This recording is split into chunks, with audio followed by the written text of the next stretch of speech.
Hello friends, welcome to grow with Sibi. तो आप सभी का स्वागत है आपके अपने चैनल ग्रो विद सिबी पर। तो फाइनली आज मैं आपके लिए लेकर आई हूँ BEd second year Agra university के लिए लेसन प्लान।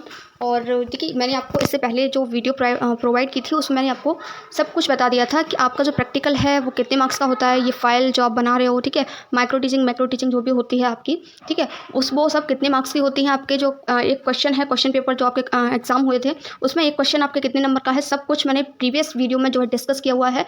और Agra university BEd first year का भी मैंने वहाँ पर डिस्कस किया हुआ है कि जो प्रैक्टिकल होता है, इंटर्नशिप होती है, देखिए बीएड फर्स्ट ईयर में, ठीक है, तो उसकी फाइल जो है आपको कैसे बनानी है। तो मैंने जो है आपको कम्युनिटी पोस्ट पर जो है लिंक प्रोवाइड कर दी है, वीडियो प्रोवाइड कर दी थी कि आप जो है इसको देख सकते हैं, इंटर्नशिप फाइल आपको कैसे बनानी है, ठीक है। इंटर्नशिप क्या होती है वो सब मैंने उस वीडियो में आपको एक्सप्लेन किया हुआ है। तो अगर आप Agra university BEd first year के स्टूडेंट हैं, इंटर्नशिप फाइल के लिए देख रहे हैं कि किस तरीके से बनानी होती है, क्या होता है, तो आप वहाँ पर जाकर पूरा देख सकते हैं, बहुत अच्छे से अपनी फाइल को बना सकते हैं।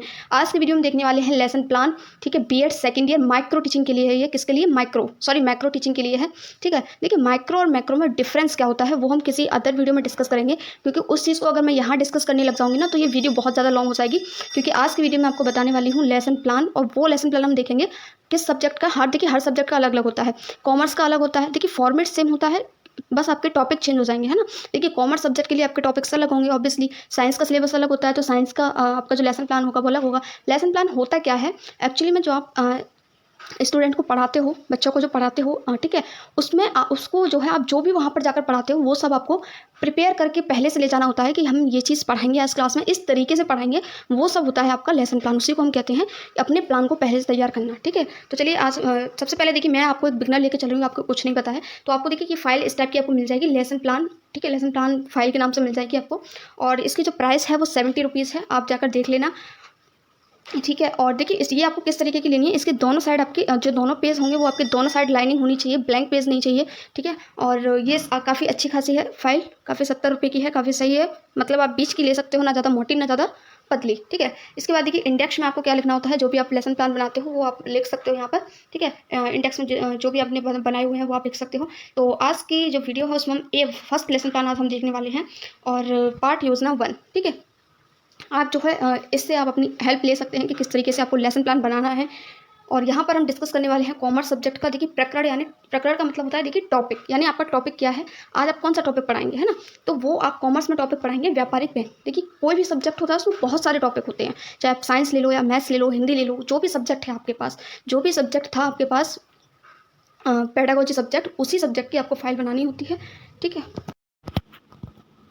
अब देखिए, ये सब बताने से पहले आप लोग इंडेक्स के बाद, जो भी इंडेक्स मैंने आपको दिखाया था उसके बाद जो है एक तो पेज छोड़ देना नेम वगैरह लिखने के लिए, ठीक है। और आपको क्या करना है, इस फाइल को ऐसा ही नहीं छोड़ना है, इसको अच्छे से कवर करना है। कवर करने के बाद जो है इस पर अपने कॉलेज का नेम, अपना नेम, ठीक है, क्या किस क्लास में हो वो सब कुछ आपको मैंशन करना है, ठीक है। और मैक्रो टीचिंग फाइल लिखना है उसके ऊपर, मैक्रो की है ये फाइल, ठीक है। तो अब हम देखने वाले हैं लेसन प्लान। तो देखिए, सबसे पहले हम लिखते हैं ऊपर लेसन प्लान 1, स्टार्ट 1 से कर रहे हैं।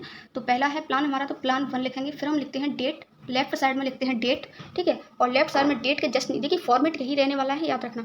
दिनांक के नीचे हम लिख सकते हैं क्या, कक्षा लिखते हैं, ठीक है। क्लास लिखते हैं, क्लास कौन सी, किस क्लास में आप पढ़ा रहे हैं, किस क्लास का जो है टॉपिक आपने ले रखा है वो क्लास मेंशन करते हैं। फिर जिस भी स्कूल में आपने पढ़ाया है उस स्कूल का नाम लिखिए, जैसे ये इन्होंने पढ़ाया हुआ है Daudayal girls inter college Firozabad में, तो ऐसे ही आपको लिखना है, ठीक है। विषय यानी कि आपको सब्जेक्ट क्या डालना है, तो जो भी सब्जेक्ट आपका है, हिंदी, इंग्लिश, कॉमर्स, ठीक है, मैथ, साइंस, तो वो आपको यहाँ पर लिखना है, ठीक है। उसके नीचे प्रकरण लिखना है आपको, टॉपिक, यानी उस सब्जेक्ट में से आप कौन सा टॉपिक पढ़ा रहे हैं, कौन सा प्रकरण पढ़ा रहे हैं, वो टॉपिक आपको यहाँ लिखना है। और चक्र, चक्र का मतलब होता है आपका कौन सा पीरियड लेते हैं आप, फर्स्ट पीरियड में पढ़ाते हैं, सेकंड पढ़ाते हैं, या थर्ड पीरियड में आप पढ़ाने जाते हैं। अवधि का मतलब होता है यहाँ पर टाइम, यानी कि कितने मिनट का आप वहाँ पर जो है पीरियड लगता है, 30 मिनट का, 35 मिनट का, ठीक है। ये आपको अपने हिसाब से वहाँ पर मेंशन करना है। नीचे अब हम देखते हैं, नीचे आपको लिखना है, देखिए ये फॉर्मेट आपका सेम इसी तरीके से रहने वाला है। यहाँ पर देखिए शिक्षण बिंदु लेफ्ट साइड में आपको लिखना है, उसके बाद आपको लिखना है शिक्षण उद्देश्य, फिर शिक्षण प्रविधि या फिर विधि बोल सकते हैं हम, फिर शिक्षण सहायक सामग्री यानी कि टीचिंग एड्स। शिक्षण बिंदु का मतलब होता है, देखिए हम जब भी पढ़ाते हैं, जैसे व्यापारिक बैंक आप पढ़ाएंगे तो ऐसा तो नहीं कि आप कुछ भी बोल के चले आएंगे। व्यापारिक बैंक के बारे में आप अर्थ बताएंगे, तो अर्थ आपका क्या हो गया, पहला शिक्षण बिंदु हो गया, यानी कि पहला टीचिंग पॉइंट हो गया, पहले आप इसको एक्सप्लेन करेंगे। फिर दूसरा टीचिंग पॉइंट क्या हो गया, व्यापारिक बैंक का विकास, ठीक है, पहले आप इसके बारे में पूरा इन्फॉर्मेशन देंगे क्या होती है, ठीक है। फिर उसके बाद आप जो है इसके डेवलपमेंट, इसके विकास के बारे में बताएंगे। तो ये पहला शिक्षण बिंदु हो गया, ये आपका दूसरा हो गया, ठीक है। इसके बाद देखिए उद्देश्य क्या होते हैं, तो 6 उद्देश्य होते हैं, ज्ञानात्मक, बोधात्मक, क्रियात्मक, जो भी हम अभी हम यहाँ पर देखने वाले हैं। तो शिक्षण उद्देश्य ज्ञानात्मक में हम क्या लिखेंगे, छात्र छात्राओं को व्यापारिक बैंक के अर्थ के बारे में पुनः स्मरण कराना। ऐसे ही आप यहाँ पर दूसरा पॉइंट लिखेंगे। दूसरा पॉइंट क्या है, व्यापारिक बैंक का विकास। तो यहाँ पर आप लिखेंगे छात्र छात्राओं को व्यापारिक बैंक के विकास को बारे में जो है पुनः स्मरण कराना। ऐसे ही आपको बोधात्मक का क्या होता है, तो छात्र छात्राओं को व्यापारिक बैंक के अर्थ के बारे में सारांश प्रस्तुत कराना, यानी कि वो बोध कर सकें, उस चीज़ को अपना जो है सारांश प्रस्तुत कर सकें पढ़ने के बाद, ठीक है, ज्ञान ग्रहण करने के बाद उसको जो है सारांश के रूप में प्रस्तुत कर सकें, ऐसा हम उसको पढ़ाएंगे। ये उद्देश्य है हमारा पढ़ाने का। छात्र छात्राओं को व्यापारिक बैंक का विकास के बारे में वर्गीकरण करेंगे, अपना दूसरा शिक्षण पॉइंट है, ठीक है। ऐसे ही आपका अनुप्रयोगात्मक, ये आपका तीसरा उद्देश्य होता है पढ़ाने का। तीसरा उद्देश्य क्या है कि आप पढ़ा रहे हैं तो इट मीन्स आपका कुछ ना कुछ उद्देश्य होगा, वही उद्देश्य हम यहाँ पर डिस्कस कर रहे हैं, ठीक है। कंफ्यूज नहीं होना है बिल्कुल भी। कोई भी डाउट हो, अगर आपको बिल्कुल भी अगर डाउट हो रहा हो तो आप नीचे कमेंट सेक्शन में कमेंट कर सकते हैं। और देखिए, अगर आपको वीडियो अच्छी लगती है, क्लास आपको अच्छी लगती है, तो प्लीज़ एक लाइक ज़रूर कर देना। अनुप्रयोगात्मक, इसमें क्या होता है, छात्र छात्राओं को व्यापारिक बैंक के अर्थ के बारे में निष्कर्ष लेने योग्य बनाना, यानी कि वो एक निष्कर्ष निकाल पाए हैं, ठीक है, कि उन्होंने क्या सीखा है। छात्र छात्राओं को व्यापारिक बैंक के विकास के बारे में निष्कर्ष लेने योग्य बनाना। ऐसे ही आपका नेक्स्ट है कौशलात्मक। तो छात्र छात्राओं को व्यापारिक बैंक के अर्थ के विषय में स्पष्ट रूप से विचार प्रस्तुत करना, ठीक है। निष्कर्ष कब निकाल पाएंगे, विचार प्रस्तुत कब कर पाएंगे, जब वो जो है उसको अच्छे से क्या कर पाएंगे, प्रयोग कर पाएंगे, समझ पाएंगे, बोध कर पाएंगे, है ना। तो ये सारे स्टेप जो है क्रम से चलते हैं। आप यहाँ पर एक चीज़ नोटिस कर पा रहे होंगे, बाकी लैंग्वेज आपकी सेम है, जस्ट आपका क्या है टॉपिक, जैसे रुचि है तो रुचि के बारे, रुचि जागृत करना, ठीक है। और आपका देखिए जो भी टॉपिक है उसको लिख दीजिए आप। छात्र छात्राओं को व्यापारिक बैंक के अर्थ से संबंधित पुस्तकों के अध्ययन में रुचि जागृत करना। दूसरा क्या था, व्यापारिक बैंक का विकास, तो विकास से संबंधित पुस्तकों के अध्ययन में रुचि जागृत करना। बिल्कुल सेम है, जस्ट आपको अपना टॉपिक का नेम चेंज कर देना है, सेम लाइन आपको लिख देनी है। जो भी आप टॉपिक ले रहे हैं बस आपको टॉपिक चेंज करते जाना है, अपना लेसन प्लान बनाते जाना है। मैं आपको देखिए कॉमर्स के 2 लेसन प्लान प्रोवाइड कराऊंगी, उसको देख करके आप फॉर्मेट देख करके अपने लेसन प्लान जो है रेडी कर सकते हैं। नेक्स्ट है आपका अभिवृत्त्यात्मक। ये 6 आपके क्या होते हैं, उद्देश्य होते हैं। लास्ट आपका है ये व्यापारिक बैंक के अर्थ के विषय में उचित दृष्टिकोण विकसित करना और व्यापारिक बैंक के विकास के संबंध में सकारात्मक दृष्टिकोण विकसित करना, ठीक है। ये दोनों ही आप लिख सकते हो, चाहे उचित या फिर सकारात्मक, ठीक है। अब देखिए ये शिक्षण उद्देश्य वाला हम डिस्कस कर चुके हैं। अब हम बात करते हैं विधि की। तो कौन सी विधि आप यूज़ कर रहे हैं, व्याख्यान विधि यूज़ कर रहे हैं, प्रश्नोत्तर विधि यूज़ कर रहे हैं। तो जो भी आप वहाँ पर देखिए, हम ऑब्वियसली जब हम बच्चों को पढ़ाएंगे तो क्वेश्चन पूछेंगे, ठीक है। क्वेश्चन पूछने के बाद उनसे आंसर भी मिलेगा, मैं तो इसको भी यूज़ करेंगे। व्याख्यान का मतलब आप वहाँ पर व्यापारिक बैंक के अर्थ को एक्सप्लेन करेंगे, तो वो आपका क्या हो गया, व्याख्यान करना हो गया, है ना। तो ये 2 मेथड्स आप विधि जो है यूज़ करेंगे। शिक्षण सहायक सामग्री आप किस किस चीज़ का यूज़ करेंगे, वहाँ पर देखिए आप चार्ट्स, आपका कोई ऐसा टॉपिक है तो आप चार्ट शो कर सकते हो, तो ठीक है, चार्ट वगैरह लेके जा सकते हो। चौक, डस्टर, श्यामपट्ट यानी कि जो ब्लैक बोर्ड होता है, और आप एक रोलर बोर्ड लेके जाते हो, पॉइंटर लेके जाते हो, ये सभी आपकी क्या आ जाती हैं, शिक्षण सहायक सामग्री में आ जाती हैं। नेक्स्ट हम देख लेते हैं। आई थिंक ये सारे पॉइंट आपके समझ में आ गए होंगे। ये आपके 2 पेज में क्लियर होगा, देखिए, ठीक है। इसको कंप्लीट करने के बाद आपको लिखना है पूर्व ज्ञान, ठीक है, यानी कि प्रीवियस नॉलेज। बच्चे इस टॉपिक के बारे में प्रीवियस नॉलेज क्या रखते हैं, तो छात्र छात्राएं विक्रय के विषय में सामान्य जानकारी रखते हैं, ठीक है। नेक्स्ट हम देखते हैं प्रस्तावना, यानी कि ये जो टॉपिक है ना व्यापारिक बैंक, इसमें जो है विक्रय का यूज़ होगा, और जो स्टूडेंट्स हैं वो क्या है, विक्रय के बारे में पहले से नॉलेज रखते हैं, ठीक। अब हम नेक्स्ट पेज पर जाएंगे, और नेक्स्ट पेज से हमें शुरू करना है, प्रस्तावना डालना है। प्रस्तावना होता क्या है, प्रस्तावना में हम क्या करते हैं, क्वेश्चन पूछते हैं बच्चों से, बच्चे जो है उसके आंसर देते हैं, ठीक है।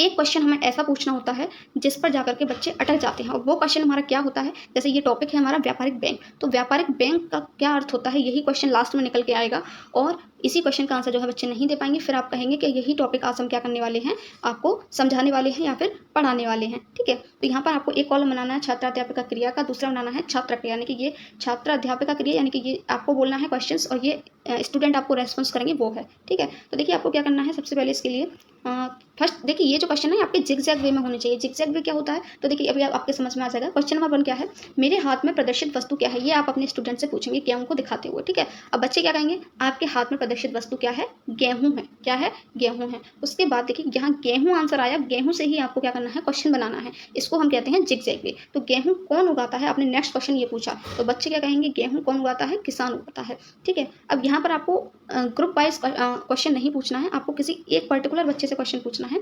आपको नाम वगैरह पता होने चाहिए बच्चों के। आप बच्चों से जो है देखिए नेम, जितना अच्छा आप जो है बच्चों से नेम लेकर के पूछोगे ना, तो बच्चे अलग ही उनके अंदर एक्साइटमेंट होता है, ये टीचर को मेरा नाम भी पता है ना। तो इस तरीके से आपको जो है वहाँ पर पूछना है, गेहूं किसान उगाता है, ये बच्चे बोलेंगे, ठीक है।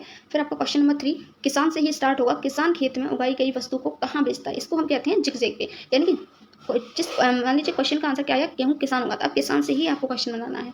अब किसान खेत में उगाई हुई वस्तु कहाँ बेचता है, तो बच्चे कहेंगे उगाई हुई वस्तु को बाजार, मंडी या फिर दुकान में बेचता है। इन तीनों में से वो कुछ ना कुछ तो आंसर देंगे ही। तो फिर आप कहेंगे वस्तु को बाजार, मंडी, दुकान पर बेचने से किसान को क्या प्राप्त होता है। देखिए यही ये जो आंसर आपको मिला ना, इसी आंसर से आपने यहाँ पर क्वेश्चन बनाया। इसी तरीके से आपको जो है प्रस्तावना के क्वेश्चन बनाने होते हैं। अब यहाँ पर आपका क्या आया, वस्तु को बाजार, मंडी, दुकान पर बेचने से किसान को रुपए यानी कि मुद्रा प्राप्त होती है। मुद्रा हम देखिए रुपए को कॉमर्स की भाषा में हम मुद्रा बोलते हैं, ठीक है। रुपए मुद्रा को किसान कहाँ जमा करता है, ये आप नेक्स्ट क्वेश्चन पूछेंगे तो बच्चे कहेंगे कि इसको हम जो किसान होता है सॉरी वो बैंक में जमा करता है। किसमें, बैंक में। अब आप पूछ सकते हैं कि व्यापारिक बैंक जो है किसे कहते हैं, ये हो जाएगा समस्यात्मक, यानी कि बच्चे जो है इसका आंसर नहीं दे पाएंगे। तो आप नीचे बोल सकते हैं उद्देश्य क्या है आज हमारा, कि आज हम व्यापारिक बैंक का अध्ययन करेंगे, या आज हम व्यापारिक बैंक के बारे में अध्ययन करेंगे, ठीक है। अब देखिए ये जो आपका मैंने अभी आपको बताया व्यापारिक बैंक, ये आपको देखिए ये जो चीज़ें हैं ना सेम आपको बोर्ड पर लिखनी होती हैं, दिनांक, कक्षा, ठीक है, विद्यालय का नाम छोड़ के, बाकी आपको डेट, क्लास, आपका सब्जेक्ट, आप क्या पढ़ाने वाले हैं, चक्र यानी कि कितना कौन सा पीरियड है, कितना टाइम का है, वो आपको मेंशन करना होता है। प्रकरण आपको सिर्फ प्रकरण लिख देना है, उसके नीचे सामने वाला आपको नहीं लिखना है कि आज आप क्या पढ़ने वाले हैं। अभी अपनी प्रस्तावना के बाद क्वेश्चन पूछा व्यापारिक बैंक किसे कहते हैं, तो बच्चे वहाँ पर अटक गए, ठीक है, उनको नहीं पता। तो आप क्या कहेंगे, आज हम व्यापारिक बैंक के बारे में अध्ययन करेंगे। उसके बाद आपको क्या करना है, व्यापारिक बैंक जो टॉपिक है उसको ब्लैक बोर्ड पर उसके बाद लिखना है, बच्चों से टॉपिक निकलवाने के बाद, ठीक है। तो आई होप इतनी चीज़ें समझ में आ गई होंगी। अब देखिए प्रस्तावना के बाद आता है हमारा प्रस्तुतिकरण, यानी कि अब हम क्या करेंगे, व्यापारिक बैंक के बारे में एक्सप्लेन करेंगे। तो देखिए ये अब आपको जो मेन चीज़ है वो आपको समझनी है प्रस्तुतिकरण के बारे में। जो प्रस्तुतिकरण है वो आपको यहाँ से स्टार्ट करना होगा और आमने सामने आपका ऐसे रहेगा फॉर्मेट, ठीक है। आपको ये नहीं करना है कि आपने प्रस्तुतिकरण इस वाले पेज से शुरू कर दिया और नेक्स्ट पेज पर आपने क्या कर दिया, उसको फिनिश कर दिया। आपको चाहे एक पेज लेफ्ट करना पड़े, लेकिन आपको हमेशा जो प्रस्तुतिकरण है यहाँ से स्टार्ट करना है प्रस्तुतिकरण, ठीक है। और सामने सामने इस तरीके से आपको फॉर्मेट बनाना होता है पूरा, वो फॉर्मेट आपका इस तरीके से पूरा आना चाहिए, ठीक है। ये गलती आप मत कर देना। तो चलिए स्टार्ट करते हैं। मैंने ये आपको इसलिए समझा है क्योंकि ये PDF है तो उसमें सामने सामने वाला पूरा मैंने आपको नहीं प्रोवाइड किया है, ठीक है, इसलिए मैंने आपको समझा दिया। तो देखिए यहाँ पर हमने लेफ्ट वाले पेज पर लिखा हुआ है प्रस्तुतिकरण। सबसे पहले आप बनाएंगे कॉलम शिक्षण बिंदु का, उसके बाद आप दूसरा कॉलम बनाएंगे अपेक्षित व्यवहारगत परिवर्तन का, ठीक है, यानी बच्चों में क्या परिवर्तन आने वाले हैं इसको पढ़ने के बाद वो बनाएंगे। फिर छात्र अध्यापिका क्रिया, यानी कि ये जो क्वेश्चंस हैं वो आप ये छात्र अध्यापिका क्रिया यानी कि जो आप वहाँ पर करने वाले हैं परफॉर्म, वो सब आपके लिए रहेगा, ठीक है। देखिए इसके जस्ट सामने ही आपका रहेगा, देखिए यहाँ पर दिख नहीं रहा है, मैं आपको नेक्स्ट स्लाइड में दिखा देती हूँ। ये आपकी नेक्स्ट स्लाइड सामने वाला पेज है, ठीक है। यहाँ पर उसके बाद आपका रहेगा नेक्स्ट स्लाइड में छात्र छात्रा क्रिया, छात्र छात्राएं क्रिया, फिर विधि या प्रविधि, फिर शिक्षण सहायक सामग्री, और फिर आपका नेक्स्ट रहेगा श्यामपट्ट कार्य का सार, ठीक है, श्यामपट्ट कार्य या फिर सार। तो देखिए यहाँ पर आपको शिक्षण बिंदु जो आपका है पहला वो आपको डालना है। जैसे व्यापारिक बैंक का अर्थ, हमारा पहला शिक्षण बिंदु था। एक सेकंड मैं इसका कलर चेंज कर लेती हूँ जिससे आपको क्लियरली समझ में आए, ठीक है। अब देखिए सबसे पहला पॉइंट वही पॉइंट रहेंगे सेम आपके, ज्ञानात्मक, अवबोधात्मक, अनुक्रियात्मक, ये तीनों जो मैंने स्टार्टिंग में बताए थे, जैसे ज्ञानात्मक, अवबोधात्मक, अनुप्रयोगात्मक। इसमें बस देखिए वहाँ पर मैंने आपको बताया था छात्र छात्राएं व्यापारिक बैंक के अर्थ के बारे में पुनः स्मरण कराना, वहाँ पर कराना उद्देश्य था हमारा वो। यहाँ पर परिवर्तन होंगे, ठीक है, फ्यूचर में होंगे परिवर्तन, तो ये इसमें आपको लिखना है पुनः स्मरण कर सकेंगे, बस यहाँ पर सकेंगे आ जाएगा, वहाँ पर कराना था आपका मतलब, ठीक है। तो ये यहाँ पर एक ही शिक्षण पॉइंट बिंदु हम यहाँ पर अभी लिख रहे हैं, तो एक ही पॉइंट लिखेंगे हम ओनली। ऐसे ही आप बोधात्मक में लिखेंगे वही सेम पॉइंट रहेगा आपका, बस यहाँ पर आ जाएगा प्रस्तुत कर सकेंगे, ठीक है। ये सारे पॉइंट्स आपको अपने आप से लिख लेने हैं, आप देख सकते हैं। अनुप्रयोगात्मक मैं आपको दिखा देती हूँ, फिर कौशलात्मक, और फिर आपका आ जाएगा रुचियात्मक, और लास्ट आपका रह जाएगा अभिवृत्त्यात्मक, ठीक है। उसको मैं आपको दिखा दूंगी। उसके बाद देखिए आपको ये जो कॉलम है छात्र अध्यापक क्रिया, यानी कि ये आप करोगे, ठीक है। तो इसमें है आपका विकासात्मक प्रश्न। विकासात्मक प्रश्न क्या होते हैं, देखिए आपने प्रकरण यानी कि टॉपिक निकलवा लिया बच्चों से कि आप क्या पढ़ाएंगे। आज बच्चों को पता चल गया कि आज आप व्यापारिक बैंक के बारे में पढ़ाएंगे। अब आप क्या करेंगे, विकासात्मक प्रश्न पूछेंगे। विकासात्मक प्रश्न होते हैं जो बच्चों की प्रीवियस नॉलेज से जुड़े होते हैं, यानी कि बच्चों को उसके बारे में पहले से नॉलेज होती है। जैसे आप पहला क्वेश्चन पूछेंगे, हम कोई उद्योग प्रारंभ करते समय किस संस्था से ऋण लेते हैं, तो इसका आंसर जो है बच्चों को पता होगा, बच्चा बता देंगे कि हम किस संस्था से ऋण लेते हैं, तो हम लेते हैं बैंक से। फिर आप नेक्स्ट क्वेश्चन कर सकते हैं, व्यापारिक बैंक का क्या अर्थ है, तो ये इसका आप सामने लिखोगे आंसर में संभावित उत्तर, यानी कि बच्चे इसका उत्तर दे भी सकते हैं और नहीं भी दे सकते हैं, ठीक है। अगर देते हैं तो भी अच्छा, नहीं देते हैं तो आपको बोलना है कि आज हम जो है व्यापारिक बैंक के बारे में बताएंगे, और फिर आपको छात्र अध्यापिका स्पष्टीकरण, यानी कि फिर आपको व्यापारिक बैंक के बारे में पूरा बच्चों को डिटेल में बताना है। और देखिए छात्र अध्यापिका स्पष्टीकरण के सामने ही आपको ये जो शिक्षण बिंदु है वो लिखना होता है, ऊपर से मत लिख देना, ठीक है। यहाँ से आप इसमें लिख सकते हैं कि भारत की संपूर्ण मिश्रित पूंजी वाली बैंक व्यापारिक बैंक कहलाती है। यह बैंक जमा पर रुपया प्राप्त करती है, ऋण देती है तथा बिलों को बट्टे पर बनाती है, धन का स्थानांतरण करती है, लॉकर्स की सुविधा प्रदान करती है। भारत के प्रमुख व्यापारिक बैंक निम्नवत हैं, कौन कौन से हैं, central bank of India, Punjab national bank, union bank आदि।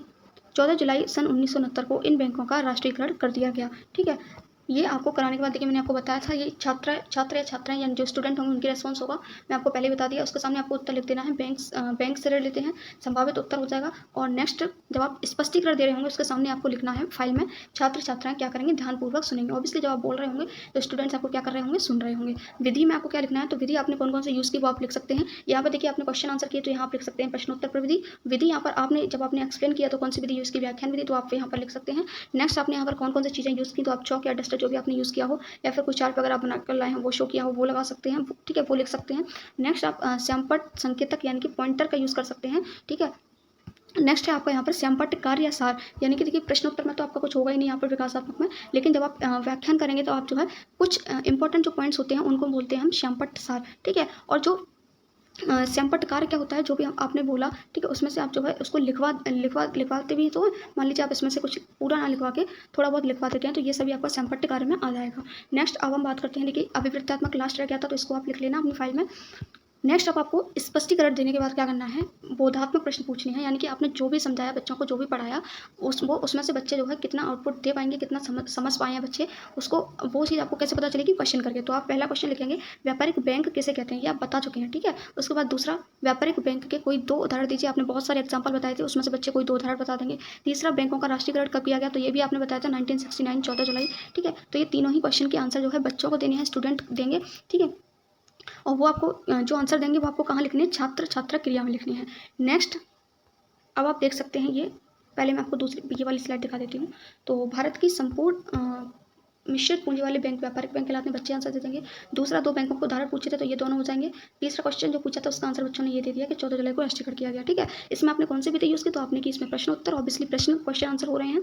श्यामपट्ट कार्य सार आपने यहाँ पर देखिए, यहाँ पर ये होता है आपका श्यामपट्ट सार, यानी कि बच्चों ने जो भी आंसर दिया उसको आपको पूरा ना लिख करके शॉर्ट में लिख देना है। जैसे कि संपूर्ण मिश्रित पूंजी क्या कहलाती है, व्यापारिक बैंक, तो इस तरीके से आपको संपूर्ण मिश्रित पूंजी लिख दिया। उसके बाद बैंकों के दोनों नाम आपने यहाँ पर लिख दिए। ठीक है, इनका राष्ट्रीयकरण कब किया गया, तो पूरा सेंटेंस ना लिख के आपको लिख देना है 14 जुलाई 1969। तो ये आपका क्या होगा, इसको हम कहते हैं श्यामपट्ट सार। ठीक है, ऊपर जब आप स्पष्टीकरण दे रहे थे तो वो आपका हो गया था श्यामपट्ट कार्य। तो श्यामपट्ट कार्य और सारे आपको समझ में आ गया होगा। ये आपका पहला शिक्षण बिंदु खत्म हुआ। अब हम दूसरा शिक्षण बिंदु शुरू करेंगे। दूसरे शिक्षण बिंदु में भी आपको वही प्रोसेस करना है, सेम। पहले विकासात्मक प्रश्न आएंगे, फिर आपका छात्राध्यापक का स्पष्टीकरण आएगा, फिर आपके बोधात्मक प्रश्न आएंगे। ठीक है, तो इसमें आपको क्या करना है, वही सेम चीज़ लिखनी है। इसमें आ जाएगा आपको ज्ञानात्मक अवबोधात्मक, इसमें आप वही लिखेंगे छात्र छात्राएं व्यापारिक बैंक के विकास का पुनः स्मरण कर सकेंगी। ऐसे ही आपको अवबोधात्मक में लिखना है छात्र छात्राएं व्यापारिक बैंक के विकास के बारे में वर्गीकृत कर सकेंगी। बाकी सभी पॉइंट्स आपको ऐसे ही लिख लेने हैं, कुछ भी नहीं है, बस आपका ये जो शिक्षण बिंदु है उसको ऐड कर देना, बाकी लैंग्वेज आपकी सेम रहेगी। ठीक है, इसमें भी आपको विकासात्मक प्रश्न पूछने हैं। जैसे पहला क्वेश्चन है अंग्रेज व्यापारी भारत कब आए थे, तो बच्चों को जो पता होगा वो आंसर बता देंगे। उन्होंने बैंकों के विकास के लिए क्या किया था, तो ये संभावित हो जाएगा, यानी बच्चे बता भी सकते हैं, नहीं भी बता सकते हैं। ठीक है, तो इसका स्पष्टीकरण फिर आप देंगे कि पहला व्यापारिक बैंक सन 1770 में द बैंक ऑफ हिंदुस्तान के नाम से कलकत्ता में खोला गया, परंतु वह सन 1830 में बंद हो गया। 3 प्रेसिडेंसी बैंकों मुंबई, कलकत्ता और चेन्नई की स्थापना की गई। सन 1921 में तीनों प्रेसिडेंसी बैंकों को मिलाकर इंपीरियल बैंक की स्थापना हुई। सन 1935 में केंद्रीय बैंक के रूप में भारतीय रिजर्व बैंक की स्थापना की गई। बैंकों को असफल होने से बचाने के लिए सन 1962 में जमा बीमा निगम स्थापित किया गया। 31 मार्च सन 1994 तक भारत में व्यापारिक बैंकों की संख्या 276 थी। ये सब आप वहाँ पर एक्सप्लेन कर देंगे। और देखिए ये सारे पॉइंट्स आपको लिख देने हैं। अपेक्षित व्यवहारगत परिवर्तन में, अनुप्रयोगात्मक, कौशलात्मक, ये सभी आपको दूसरे शिक्षण बिंदु के लिए लिखने हैं। ठीक है, अब ये जब आप स्पष्टीकरण दे रहे होंगे तो बच्चे क्या कर रहे होंगे, छात्र छात्राएं क्या कर रहे होंगे, सुन रहे होंगे, तो वही आपको यहाँ पर मेंशन करना है। अब देखिए जो क्वेश्चन आपने पूछे थे दूसरे शिक्षण बिंदु के, तो बच्चे बता देंगे अंग्रेजी व्यापारी 17वीं शताब्दी में आए, संभावित उत्तर हो जाएगा। ठीक है, यहाँ छात्र छात्राएं जब आप स्पष्टीकरण देंगे तो सुन रही होंगी। ठीक है, तो यहाँ व्याख्यान विधि हो जाएगी, यहाँ आपकी प्रश्नोत्तर विधि हो जाएगी, और यहाँ पर आपका श्यामपट्ट कार्य हो जाएगा। इसके जस्ट सामने ही आपको श्यामपट्ट कार्य लगाना है। ठीक है, नेक्स्ट अब आपका ये हो जाने के बाद क्या होगा, बोधात्मक प्रश्न आएंगे। तो बोधात्मक प्रश्न आपके स्पष्टीकरण से ही रिलेटेड उसी में से आपको बनाने होते हैं। तो यहाँ से आप बना सकते हैं पहला व्यापारिक बैंक कब स्थापित किया गया, दूसरा बना सकते हैं 3 प्रेसिडेंसी बैंक कहाँ कहाँ स्थापित किए गए, और तीसरा क्वेश्चन आपने बनाया केंद्रीय रिजर्व बैंक की स्थापना कब हुई। तो ये तीनों ही क्वेश्चन आपको स्टूडेंट से पूछने हैं, उसके बाद बच्चे इसका आंसर देंगे। ठीक है, अब आंसर में वो देखिए क्या देते हैं, पहला व्यापारिक बैंक सन 1770 में बैंक ऑफ हिंदुस्तान के नाम से स्थापित किया गया। दूसरा कहाँ कहाँ स्थापित की गई थी वो क्वेश्चन पूछा था आपने, तो बच्चे बता देंगे मुंबई, कलकत्ता और चेन्नई में। तीसरा केंद्रीय रिजर्व बैंक की स्थापना 1935 हुई। देखिए जो बोधात्मक प्रश्न होते हैं उसके उत्तर के सामने आपको सार लगाना होता है। सार का मतलब क्या होता है मैंने पहले ही बता दिया। देखिए इस वीडियो में आपको डिटेल में समझा रही हूँ, नेक्स्ट वीडियो में आपको मैं सिर्फ पूरा लेसन प्लान बताऊँगी इतनी अच्छे से डिटेल में आपको इसी वीडियो में इसलिए प्रोवाइड कर देती हूँ, ठीक है।